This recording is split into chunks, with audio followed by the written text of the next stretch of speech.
بسم اللہ الرحمن الرحیم۔ شروع اللہ کے نام سے جو بڑا مہربان نہایت رحم والا ہے۔ هل اتاك حدیث الغاشیہ، بھلا تم کو ڈھانپ لینے والی یعنی قیامت کا حال معلوم ہوا ہے؟ وجوہ یومئذ خاشعہ، اس روز بہت سے منہ والے ذلیل ہوں گے، عاملۃ ناصبہ،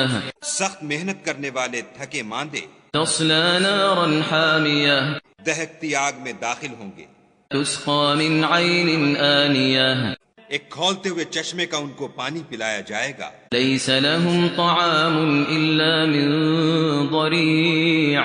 اور کھاردار جہاڑ کے سوا ان کے لیے کوئی کھانا نہیں ہوگا، لا يسمن ولا يغنی من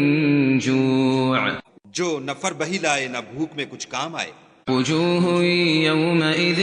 ناعمہ، اور بہت سے منہ والے اس روز شادماں ہوں گے، لسعیها راضیہ،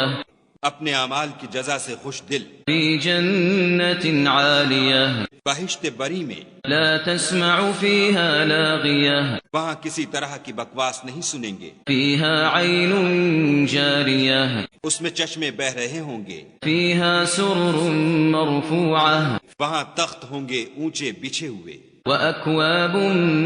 موضوعة، اور آب خورے قرینے سے رکھے ہوئے، ونمارق مصفوفة، اور گاؤ تکیے قطار کی قطار لگے ہوئے، وزرابي مبثوثة، اور نفیس مسندیں بچھی ہوئی۔ أفلا ينظرون إلى الإبل كيف خلقت، یہ لوگ اونٹوں کی طرف نہیں دیکھتے کہ کیسے عجیب پیدا کیے گئے ہیں، وإلى السماء كيف رفعت، اور آسمان کی طرف کہ کیسا بلند کیا گیا ہے، وإلى الجبال كيف نصبت، اور پہاڑوں کی طرف کہ کس طرح کھڑے کیے گئے ہیں، وإلى الأرض كيف سطحت، اور زمین کی طرف کہ کس طرح بچھائی گئی۔ فذكر إنما أنت مذكر،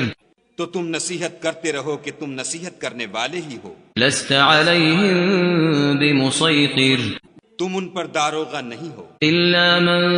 تولى وكفر، ہاں جس نے منہ پھیرا اور نہ مانا، فيعذبه الله العذاب الأكبر، تو خدا اس کو بڑا عذاب دے گا۔ إن إلينا إيابهم، بے شک ان کو ہمارے پاس لوٹ کر آنا ہے، ثم إن علينا حسابهم، پھر ہم ہی کو ان سے حساب لینا ہے۔